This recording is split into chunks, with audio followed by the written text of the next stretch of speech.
Good afternoon and welcome to Pan-African News. We're coming to you from our studios in Abilinkwe 48 Swanika Street. Here in Accra, we are live on Facebook at Pan-African Television. We are live on YouTube at Pan-African Television. My name is Justice Appiah. Now to the top stories for this afternoon. The genesis and revelation of late Professor John Evans Fifi Atamels Pan-African News Desk report will be bringing to you in the next few minutes. A GCU stated, students hospitalized after failed suicide attempt over alleged theft. Hopeless media budget, an attempt to steal from Ghanaians, says minority.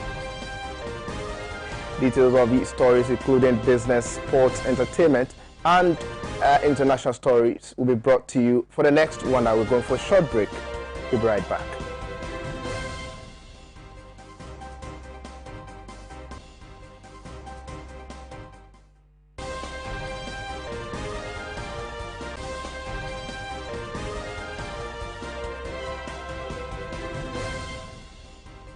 Welcome back. Now, let's move to the details of our stories. Today marks exactly 8 years of the demise of former President John Evans Fifi Atamels, the late.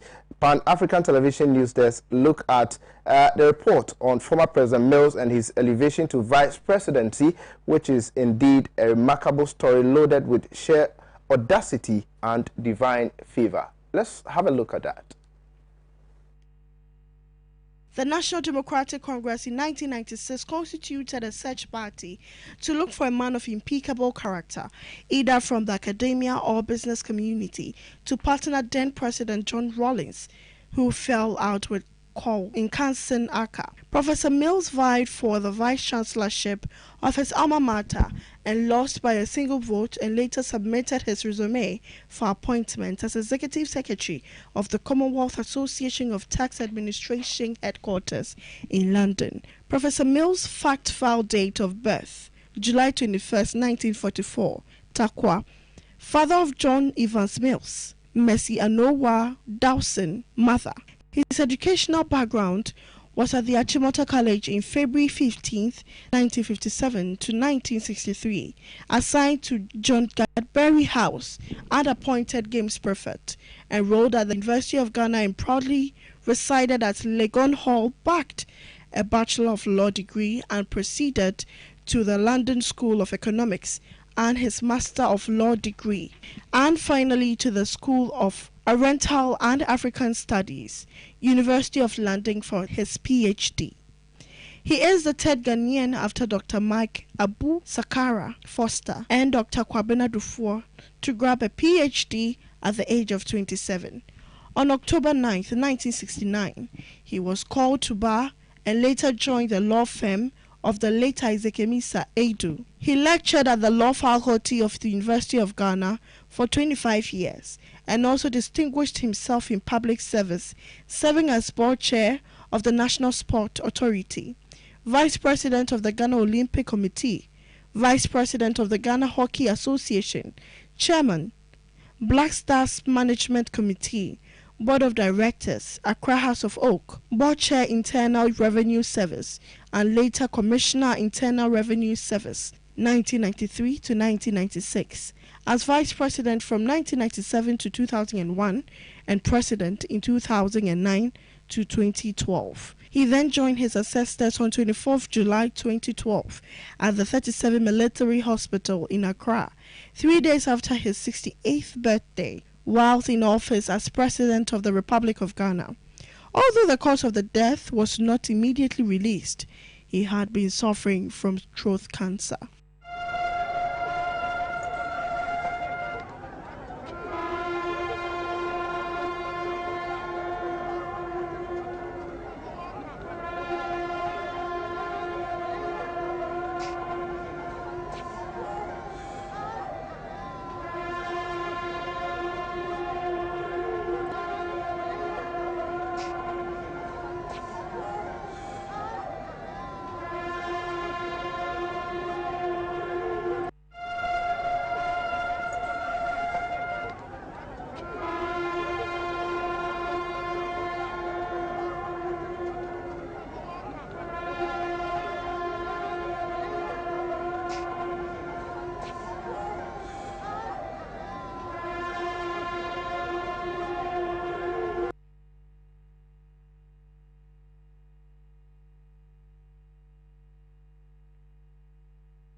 Well, you're still watching Pan-African News right here on Pan-African Television. We all know that Professor Mills is from the Central Region, and of course we'll be crossing over to the Central Region right away. We'll be speaking to our Central Regional correspondent, Appiah, to tell us the atmosphere in the Central Region currently. Appiah, if you can hear me, tell us what is happening in the Central Region currently. Good afternoon to all our viewers today.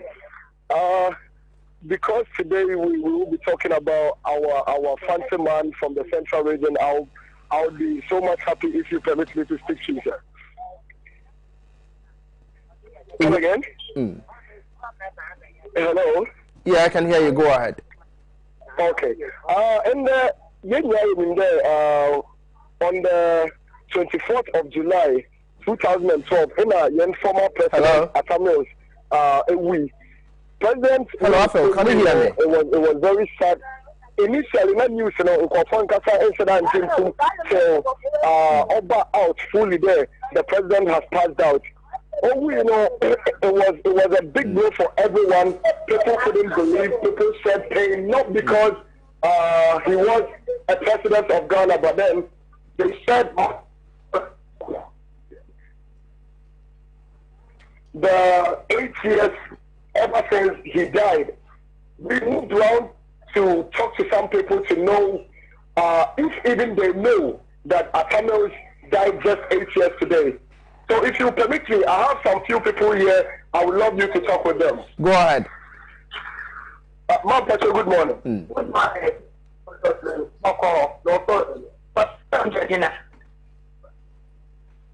In the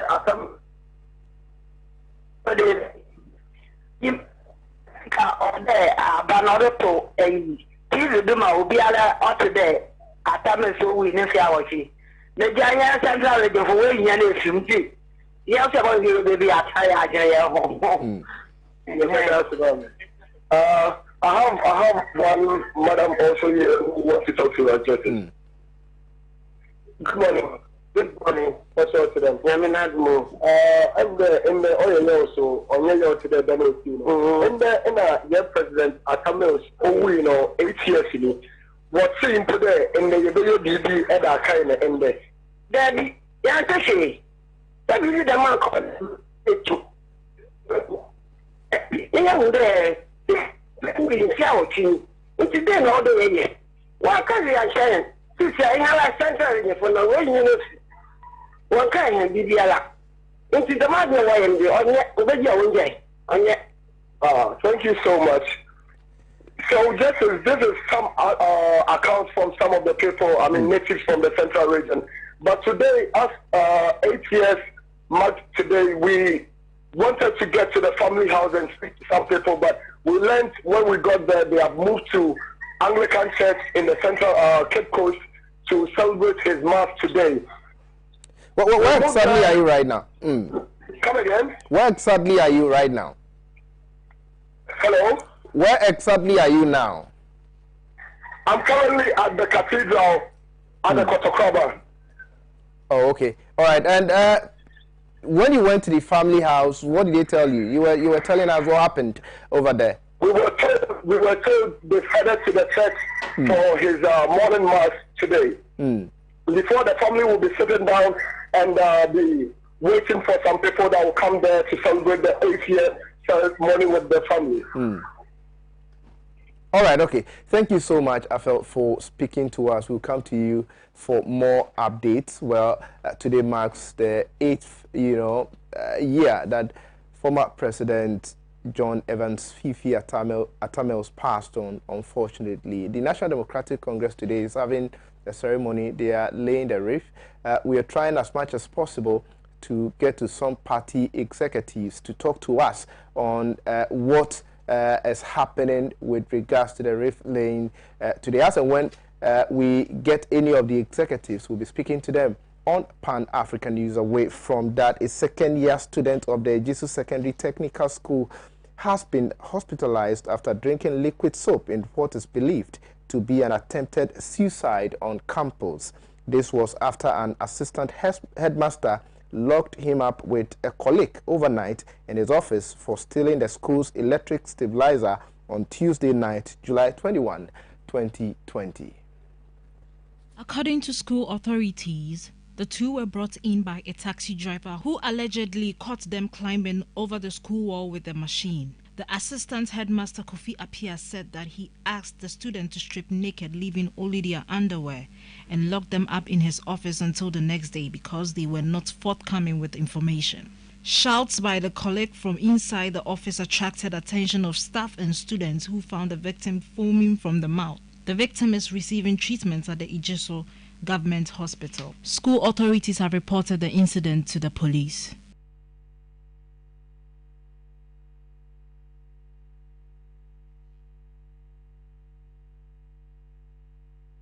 Away from that, the minority in Parliament has described the media review and supplementary budget statement as hopeless.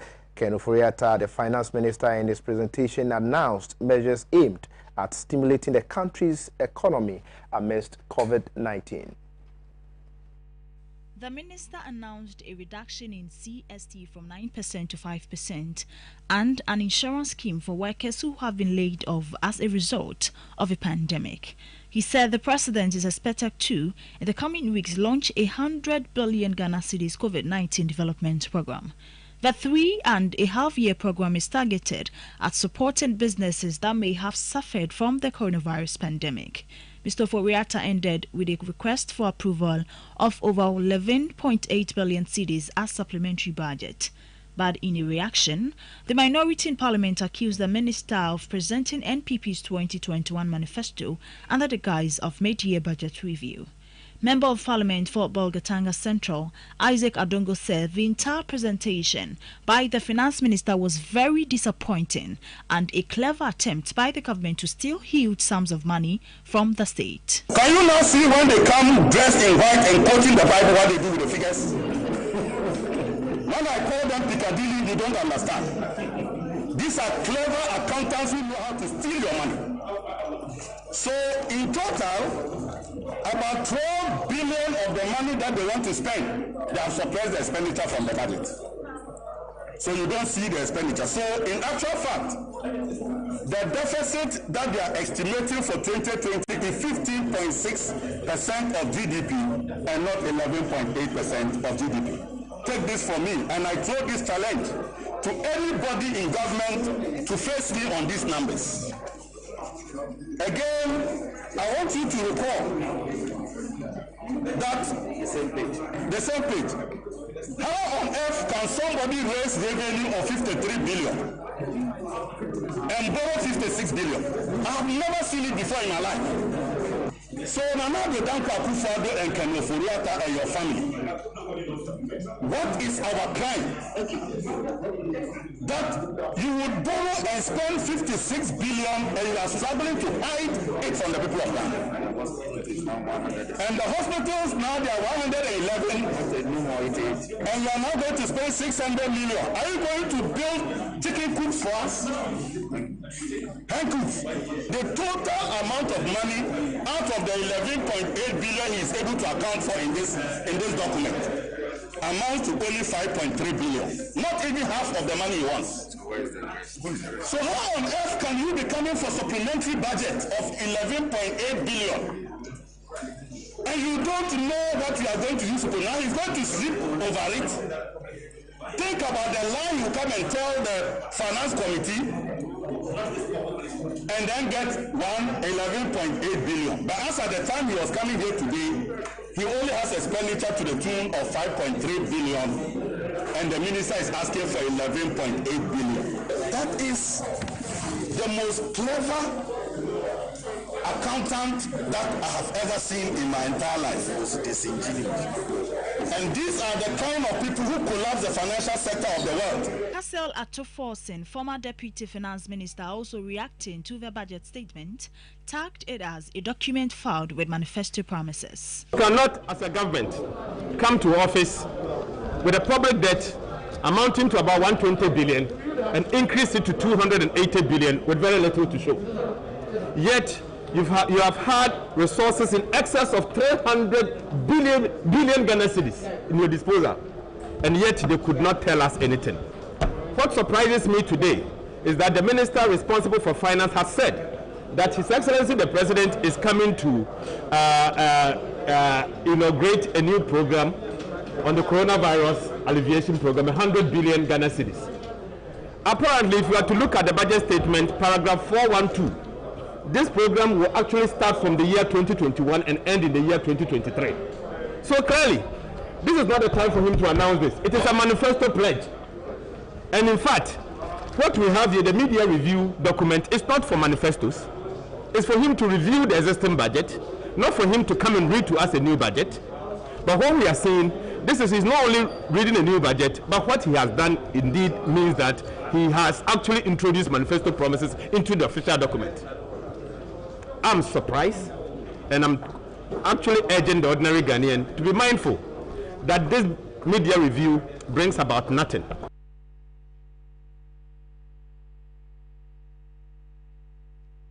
Still on the media budget review, government has indicated that it has delivered on its major promise for the year of roads despite the impact of COVID-19 on the country. According to the Finance Minister Ken Ofori-Atta, the effect of the pandemic did not discourage government from delivering on its promise to construct more roads for the country. The Akufo-Addo-led government tagged 2020 as the year of roads. The Minister of Finance, Ken Ofori-Atta, indicated that among many road construction projects going on under this government, the Tema Motorway Roundabout, a 3-tier interchange and the Pokwasi interchange under the Accra Urban Transport Project, among others, have been completed and commissioned. The minister also said construction of critical inter-regional road projects and bridges, including the Eastern Corridor Road Phase 1, are all at various stages of completion. Mr. Speaker, in offering a major boost to the road sector, we declared 2020 as a year of roads. Despite the outbreak of COVID-19 pandemic, substantial progress has been made. Major road infrastructure undertaken by the government includes Tema Motorway Roundabout, a 3-tier interchange which is completed and commissioned, Pokwasi interchange, and the Accra Urban Transport Project. This involves the construction, Mr. Speaker, of a 4-tier interchange. Progress currently stands at 74%. Obecha Lantern Circle interchange and ancillary works currently at 45% completion. Tamale interchange project, which is 40% complete. Kumasi Lake Roads and Rail Extension project are 55% completion at the end of June 2020. Mr. Speaker, residents of all urban centers, especially Accra, Kumasi and Takoradi, are seeing continual improvements in inner city roads in their metropolis. In addition, construction of critical inter-regional road projects and bridges, including the Eastern Corridor Phase 1, are all at various stages of completion. Meanwhile, he said, government has paid road contractors approximately 6.4 billion Ghana cedis from 2017 to date. Mr. Ofori-Atta stressed that the payment substantially helps them to meet their obligations and sustain their operations. He added that a contract for the purchase of 35 trains has also been signed.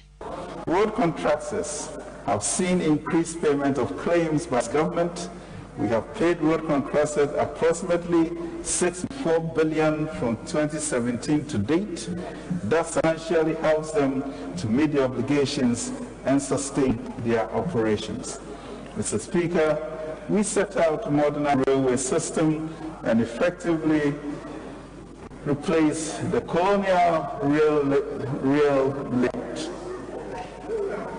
Mr. Speaker, since 2017, we have committed 566 billion to cover works on construction and rehabilitation of railway lines, including rehabilitation of Accra to Tem, 30 kilometers, Achimota to Nsawam, 33 kilometers, Kojo Krom to Takwa, 56 kilometers. The Tema to Pakadan railway line has seen approximately 56 kilometers out of the 97 kilometers of track lane works. The construction of the new standard gauge Western Line, Takoradi to Kumasi, or the Kojo Krom to Mansuchin is also on course.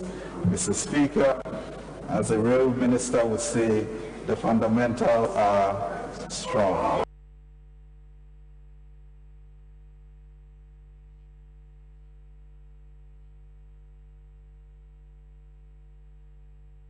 Well, we're going for a short break. We'll be back with some more stories.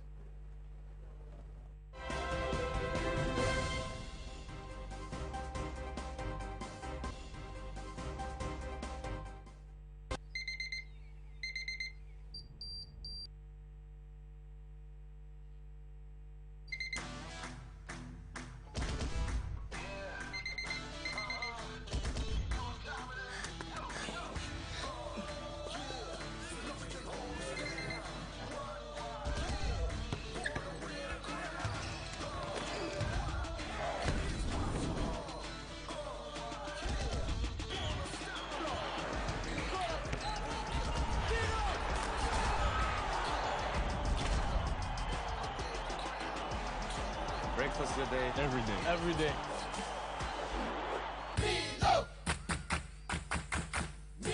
Nestle. Good food, good life. This advertisement has been vetted and approved by the FDA.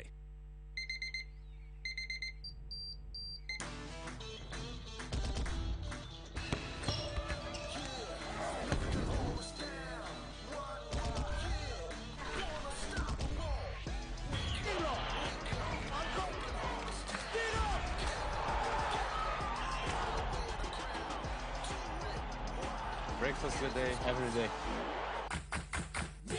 Nestle. Good food, good life. This advertisement has been vetted and approved by the FDA.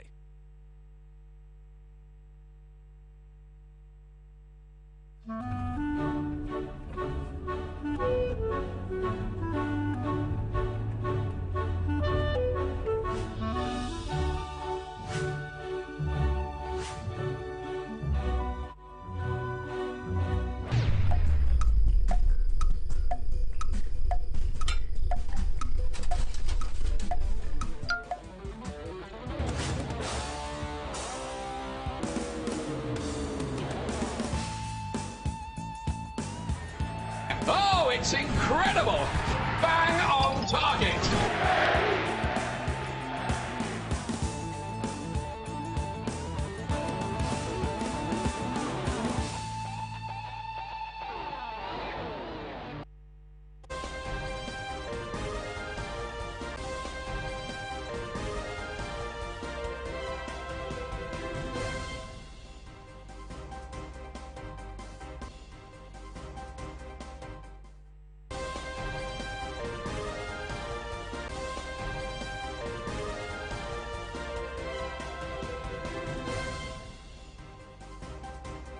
Welcome back. Now let's do some more local stories. The Ghanaian survivor of the Gambia massacre, Martin Tre, has recounted a horrific experience in Gambia during the execution. According to Martin Tre, he survived by jumping into a forest from a moving truck carrying other detained migrants. On July 22, 2005, Gambia security forces arrested migrants who were bound for Europe after their boat landed in Gambia on suspicion of involvement in a coup attempt.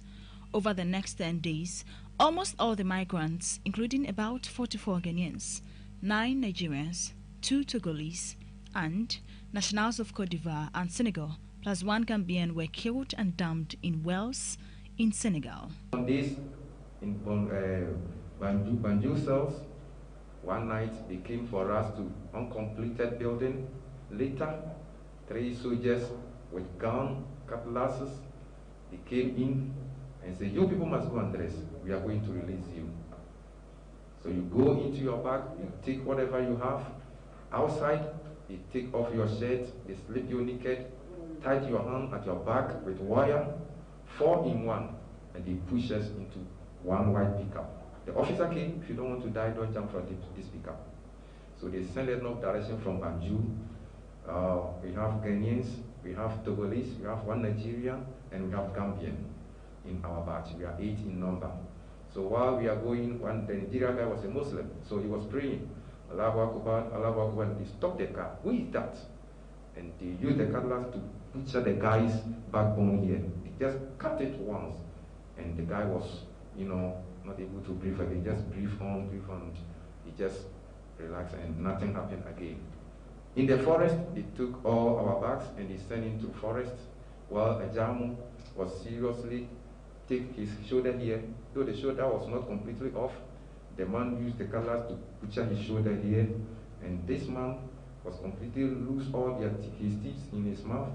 In fact, he came back and they decided to send us deeper, and I had my hand off from the wire, and I told my guys, in fact, my hand is now no more in the wire, and they say, it's God who wants to save you, so that we tell the world how we was killed by a Jamel.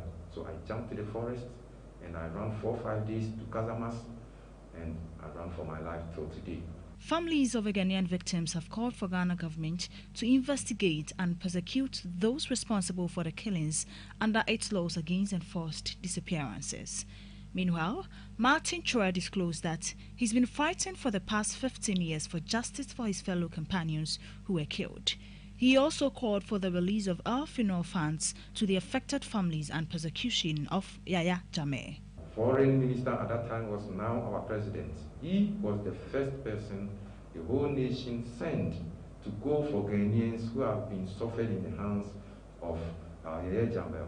He came and he was not able to identify any Ghanaian. And later, as we hear from this documentary, he released a message that whoever finds these Ghanaians must be brought to Ghana and there will be a reward. And later, he will return to Ghana. So we demand justice from our president. We want him to be a forefront for Ghanaians. We want him to be there for Ghanaians. We want him to fight for people so that we can receive justice and duly compensated. We want those who committed this brutal murder, Yaya Jammeh and his junglers, we want them to be brought to justice. Now, one thing we know, and one thing the families will come to realize, that life becomes meaningless when we don't have access to justice.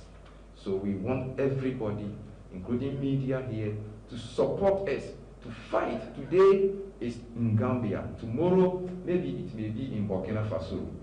What is the guarantee if the Gambians did not receive justice? What is the guarantee that those in Libya, those in America, those in Britain are going to receive justice? It cannot happen elsewhere except Ghana alone. Please, we need justice now. Now is time. But one thing I don't want to forget is that... Let's go back to the media budget review, where Finance Minister Ken Ofori-Atta has announced the extension of free water and electricity supply to Ghanaians. Speaking during the presentation of the media budget review, the Minister of Finance disclosed that government is committed to making life better for Ghanaians during this era of pandemic. Mr. Speaker, and care for President Akufo-Addo to do what no other government have been able to do before, which is a net reduction of electricity tariffs by 11% since 2017. Such is the higher level of care today, that today, nearly 4 years in office, electricity prices for Ghanaians, households and businesses all included, remain cheaper in both nominal and real terms than what they were before 2017. Mr. Speaker, the reason is simple. It is because we put the concerns and aspirations of the ordinary Ghanaian first. That is also why we further reduce electricity prices by half and completely provided potable water for free for everybody since March this year. And we will extend it for another 3 months.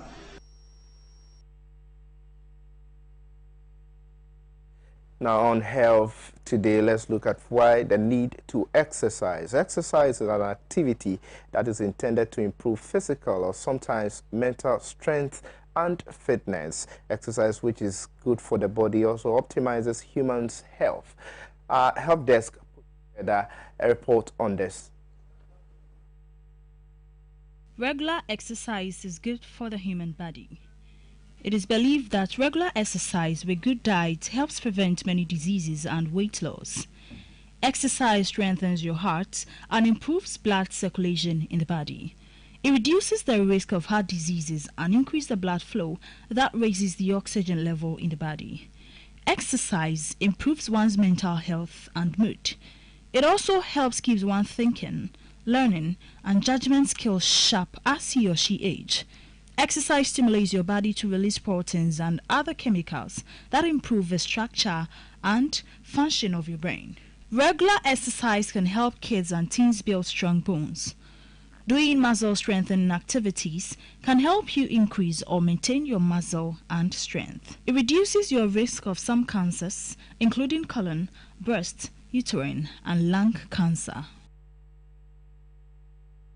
That's all on the local front. But coming up in business, NUTA calls on government to protect Nigerian businesses in Ghana. Details after this break. We'll be right back.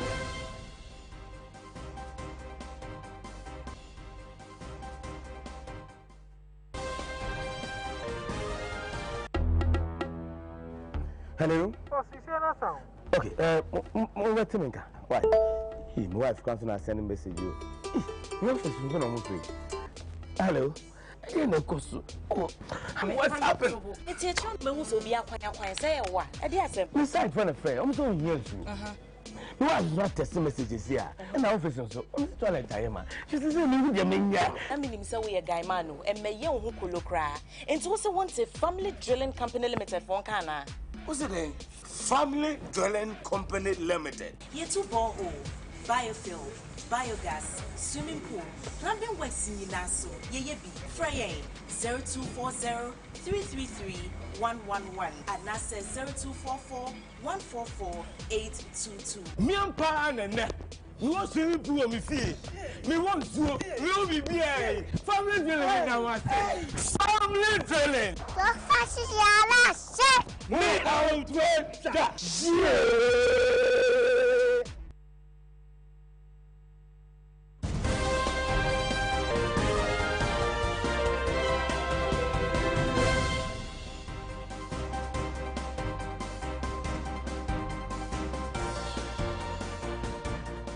Welcome back, but before we do business, today is the birthday of the incoming Member of Parliament for Nalerigu Gambaga constituency, Alhaji Baba Seydou. Today is your birthday. Happy birthday to you, sir.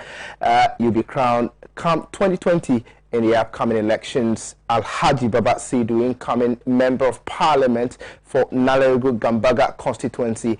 Today is your birthday. Now let's do some business stories. The Minister of Finance, Ken Oforiatta, has disclosed that the financial sector cleanup, which led to the collapse of some insolvent financial institutions, is costing the taxpayer 21 billion Ghana cedis. According to him, the cleanup was necessary because of mismanagement of these financial institutions, which led to depositors' fund being locked up.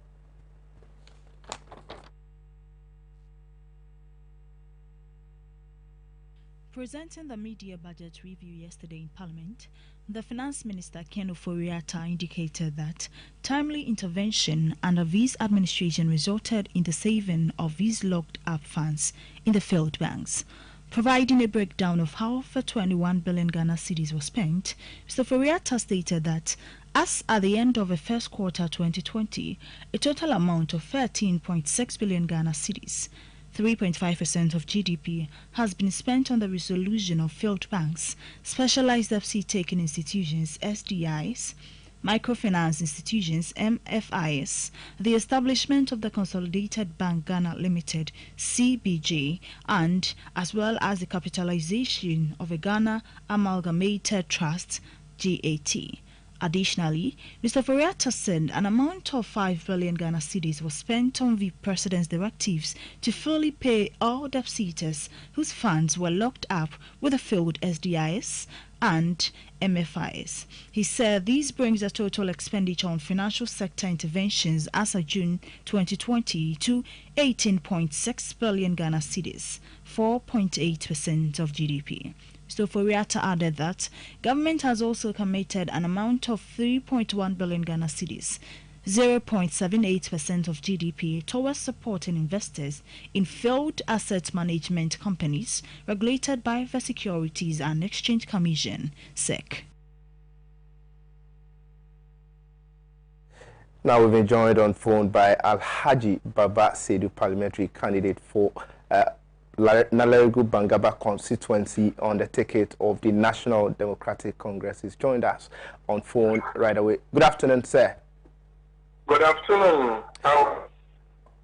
How's your day going, sir? Yeah, good. Good. What about your campaign? How's your day? How's your campaign also going?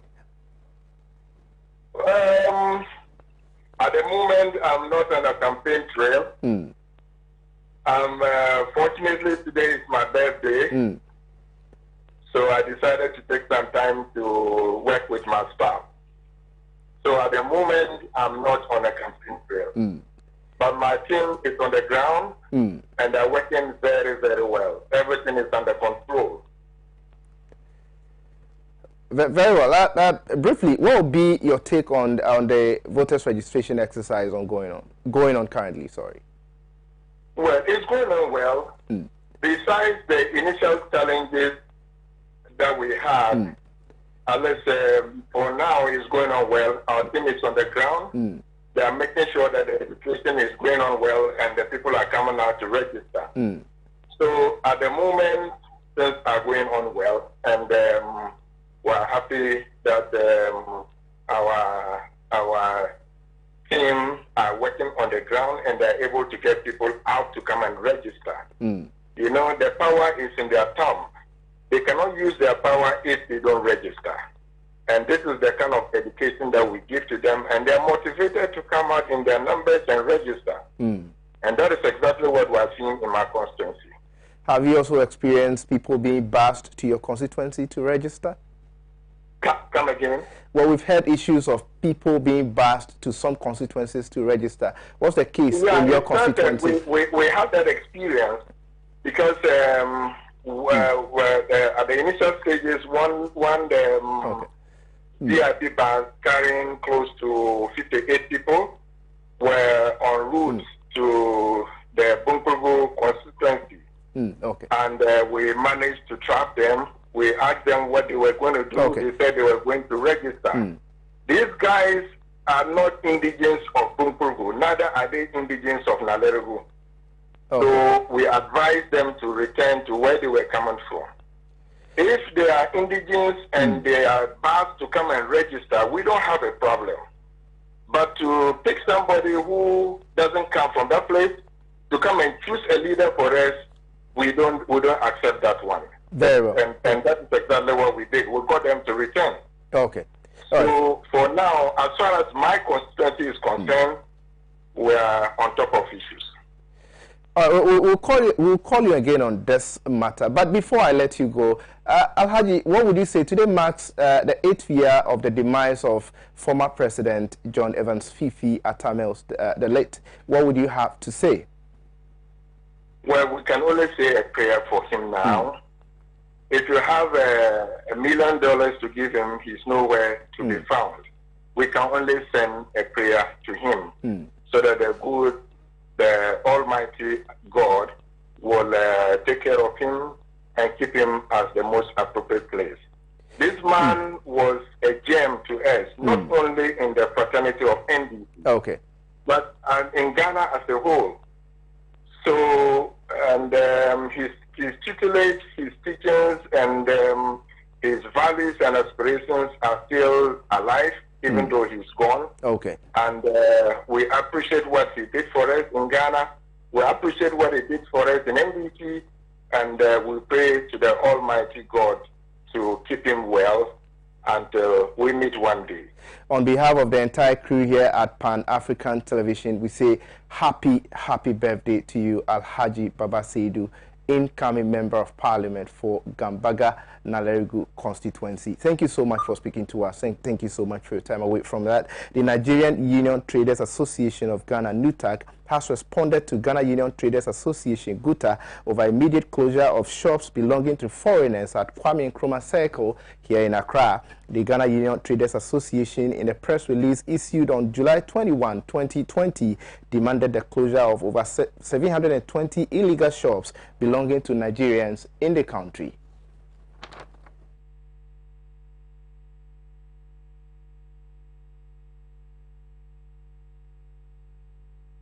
Speaking to Pan-African News, the president of the Ghana Union Traders Association, Dr. Joseph Obeng, indicated that out of many foreign shops at Kwame Nkrumah Circle, only 25 owners provided required documents that allowed them to operate in the country. None of them did provide the document, except a few of them, about 25 shops out of the number, came and produced their documents.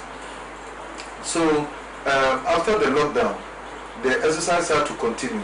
This time around, because these people, they have been saying that the government is closing their shop arbitrarily and that they have their documents and all that, the committee decided to open their shops so that they will have full access to their documents for scrutiny. So Nigeria cited the rules of origin being abused by the neighboring countries or member states, that they import goods from elsewhere outside the confines of the ECOWAS and transport it and smuggle it and bring it through the borders of Benin and Niger. And that's why ECOWAS Parliament granted them and that the borders were closed. So if Nigeria have done it, and it is the rule of the protocol, why not Ghana? That we also make sure that we enforce our laws, our sovereign laws. It's not fair.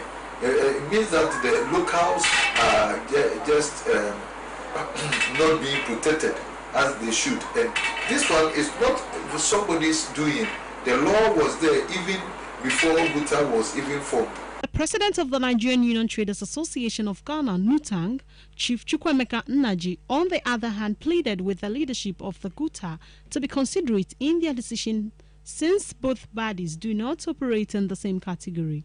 He further urged the government of Ghana to protect lives, properties and businesses of fellow Nigerians in the country.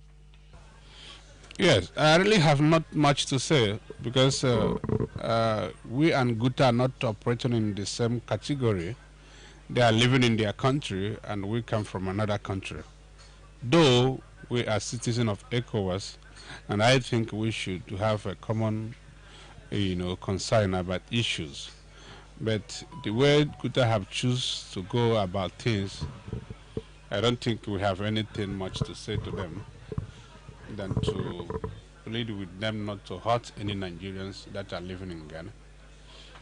Because their threats, we are taking it very serious. I'm already getting a long meeting today to inform my government about the Guta threat. They have been harassing, intimidating, causing harms to our people.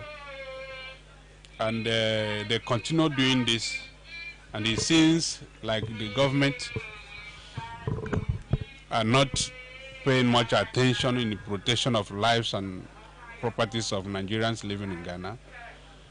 And that have given Guta all that, impetus to keep on harassing us.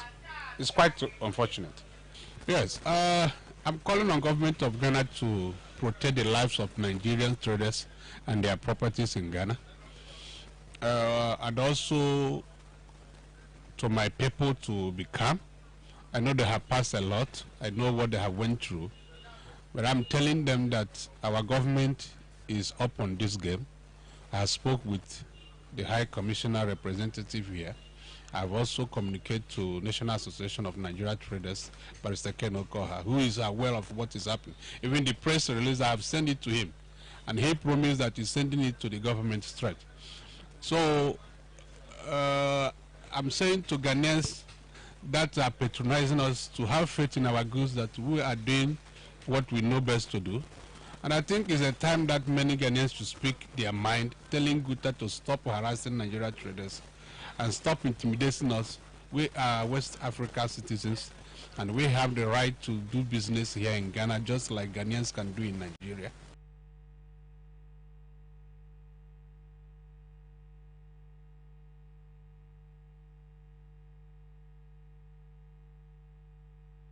That's all for business. Up next is international news.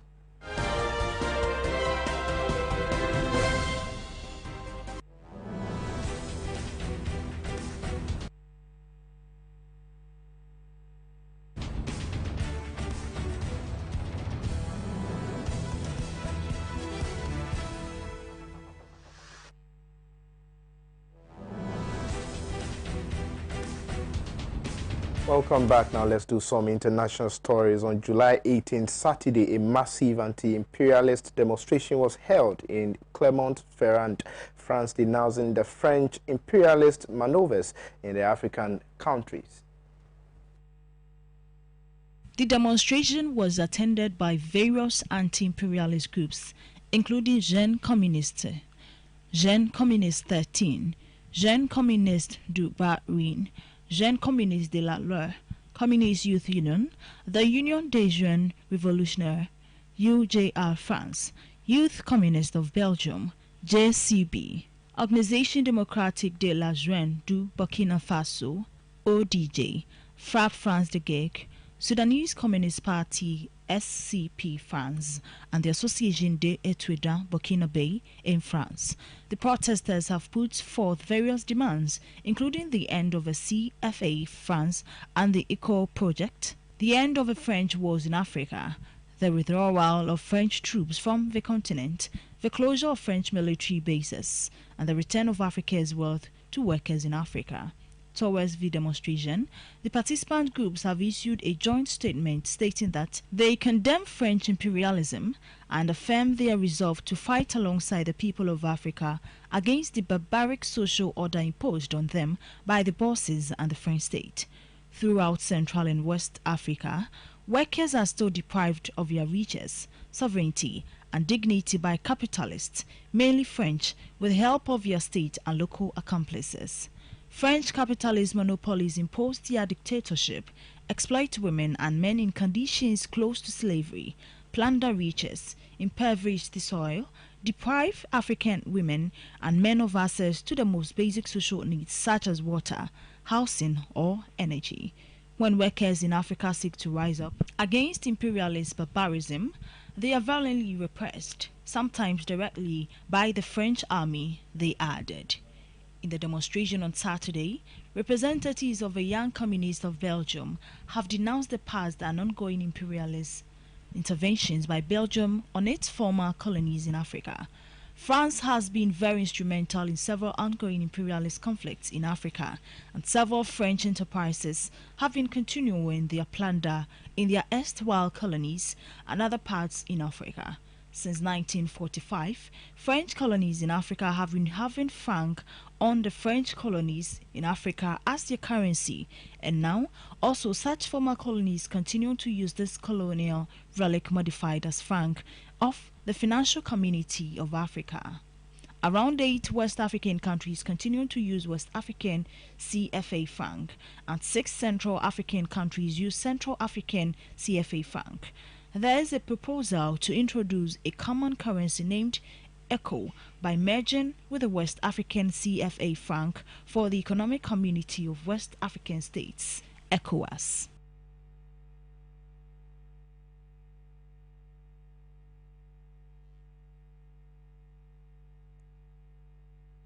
Away from that, on July 18th, Saturday, thousands of anti-racism activists in France have marched in Beaumont-sur-Oise demanding justice for the Adama Traoré, a Malian Frenchman who was killed in the custody of National Gendarmerie, a section of the French National Police, in 2016. Justice and Truth for Adama committee have been given the call for the march, and participants joined the march on Saturday adhering to COVID-19 safety protocol. This year, the march was organized in a more militant atmosphere in the backdrop of a killing of 46-year-old George Floyd by the Minneapolis police on May 25, 2020, and the ongoing widespread protests demanding justice for George Floyd. On Saturday, the march was taking place from the Person-Beaumont railway station at the Bouillonville city, where Adama lived. Adama was killed on his 24th birthday on July 19, 2016, in an attempt to arrest him by 3 police officers who allegedly used excessive force. At the beginning of Saturday's march, Adama Traoré's sister, Assa Traoré, told media that we are asking for the indictment of the gendarmes. We are asking for a public trial.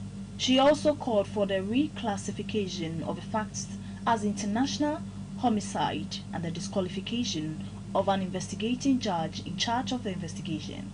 The protest demanding justice for Adama Traore has intensified in the country when French legal authorities released a report on May 29, 2020, clearing the 3 officers involved in the killing of Adama. In the first week of June, massive demonstrations were held in Paris, Lyon, Lille and Marseille, demanding justice for Adama Traore and George Floyd. That's all for international stories. Credit to People's Dispatch for those stories. Up next is sports.